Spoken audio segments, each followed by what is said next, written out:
8월 2일 살아계신 하나님의 말씀 히브리 3장 12절부터 19절 말씀으로 최선의 믿음으로는 저의 말씀드립니다. 구원의 시간에는 내일이라는 시간이 없습니다. 우리에게 허락된 구원의 시간은 오로지 오늘 현재뿐, 다음 시간이나 다음 기회는 없습니다. 오늘 현재 지금 예수 그리스도를 믿음으로 구원이 보장되어 있지 않다면 1분 뒤에 육신의 생명이 끝날 때면 구원을 확신할 수 없다는 거죠. 그러니 오늘 지금 예수 그리스도를 믿고 어떠한 상황에서도 그 믿음을 잃지 않아야 합니다. 총소리가 귀에 들렸는데 그 총알이 날아오는 잠깐이라는 그 시간에도 나 자신은 예수 그리스도를 믿는 믿음의 사람이어야 그 총알이 나의 심장을 뚫고 지나가고 나면 천국에서 깨어나게 되는 겁니다. 히브리 3장 12절 이하의 형제들아, 너희는 삼가서 혹 너희 중에 누가 믿지 아니하는 악한 생각을 마음에 품고 살아계신 하나님께 떨어질까 조심할 것이요. 오직 오늘이라고 일컫는 동안에 매일 피자 권면에서 너희 중에 누구든지 죄의 유혹으로 완고하게 되지 않도록 해라. 우리가 시작할 때 확신한 것을 끝까지 견고히 잡고 있으면 그리스도와 함께 참여한 자가 되리라고 말씀합니다. 히브리서 기자가 말하는 의미를 잘 깨달아야 합니다. 구원의 시간, 즉 예수 그리스도를 구주로 영접하는 그 시간을 내일이라고 하는 차기 차후로 미룰 문제가 아니라는 것을 말씀하고 있습니다. 그렇다면 대답을 할 수 있어야 되겠죠. 당신은 예수 그리스도를 믿습니까? 지금 현재 당신의 영생을 책임지고 있는 구주로 예수 그리스도를 믿고 있습니까? 라는 그 질문에 아멘이라고 진심을 가지고 고백적 대답을 할 수 있어야 되는 겁니다. 그건 입으로 하는 것이지만 실제는 마음으로부터 나오는 고백적인 시인이어야 합니다. 입으로 고백한다고 그래가지고 마음에도 없는 것을 선소문 읽듯이 읽었다고 구원에 이르냐? 그건 아무 소용이 없죠. 자신의 마음에 있는 말을 동일한 그 시인함으로 고백해야 그가 믿는 사람인 겁니다.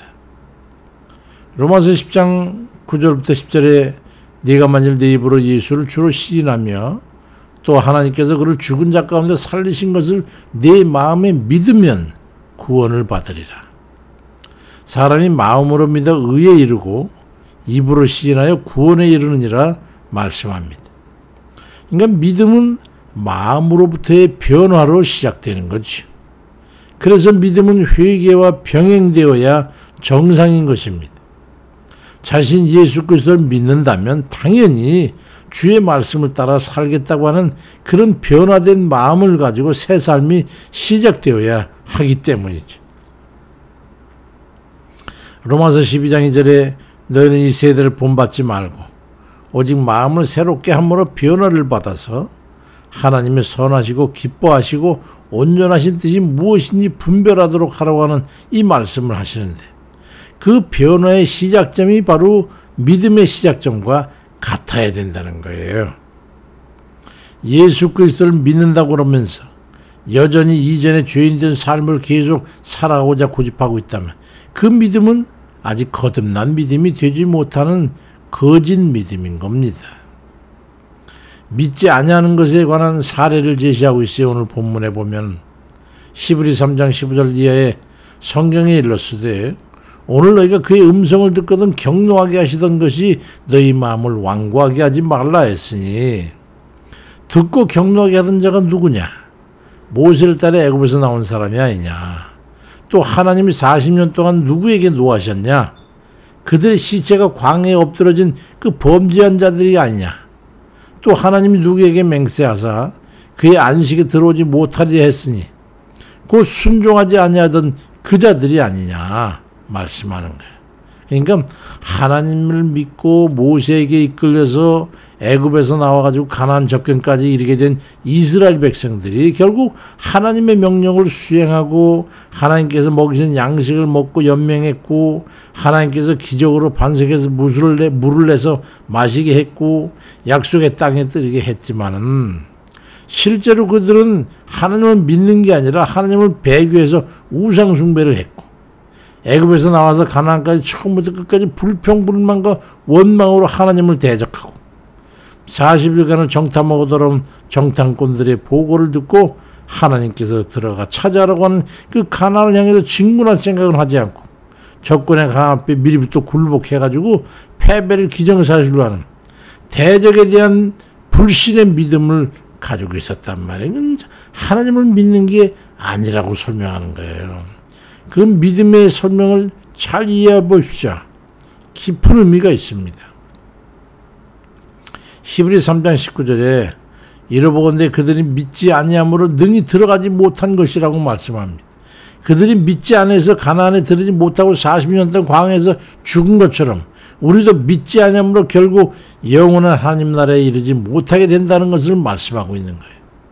하나님의 이적과 기사를 경험해서 가나안 문 앞에 이르긴 했지만 그들은 실질적으로 하나님을 신뢰하지 않았던 겁니다. 우리 중에 어떤 이들과 같지 않습니까? 믿는다고 입으로는 떠벌리지만 실제는 주를 신뢰하지 않고 자기가 믿고 싶은 대로 현상만 보고 만져지는 것만 사실로 인정해서 믿고 그래서 좌절하고 포기하고 불신해서 여전히 이전의 상태에 머물러 있는 것, 그건 믿음이 아니라는 거예요.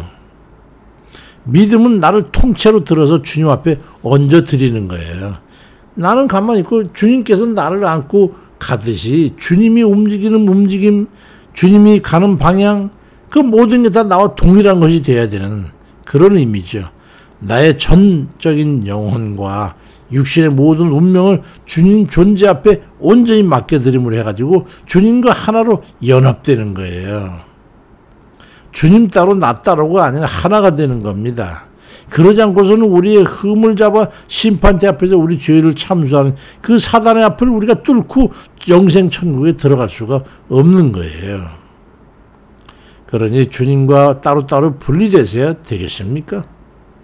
로마서 6장 5절에 만일 우리가 그의 죽으신 것 같은 모양으로 연합한 자가 됐다면 또한 그의 부활하신 것 같은 모양으로 연합한 자도 되리라.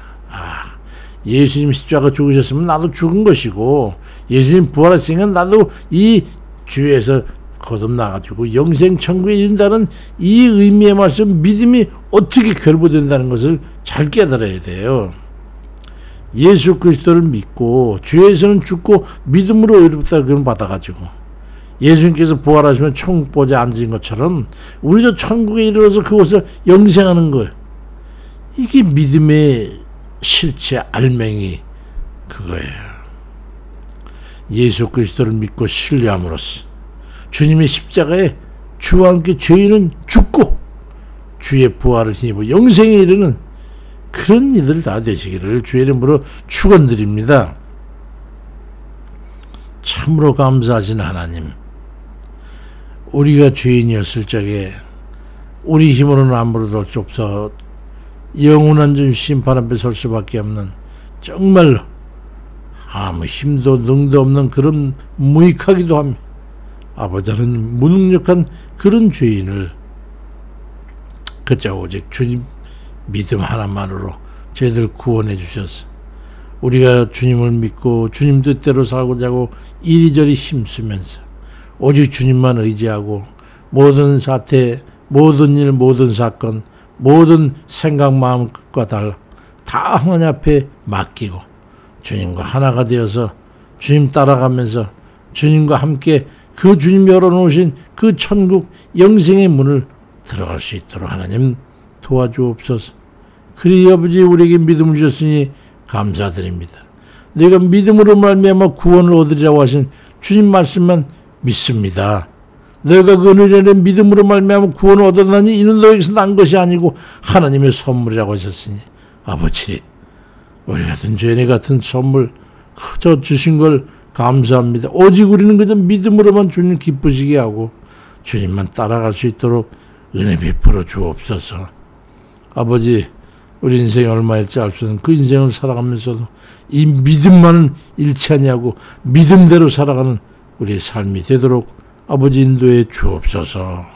감사드립니다. 하나님, 믿음으로 구하는 모든 기도 들어주시고 병든 자를 기억하시고 아버지 하나님, 공고에 처한 자들과 혼란에 처해 있는 자들과 아버지 여러 가지 염려, 근심, 걱정 가지고 있는 자들, 우리가 그들에서 함께 중보하며 기도하는 모든 기도를 들으시고 역사해 주시기를 주님 간절히 기도하고 예수 그리스도의 이름으로 간절히 기도하옵나이다.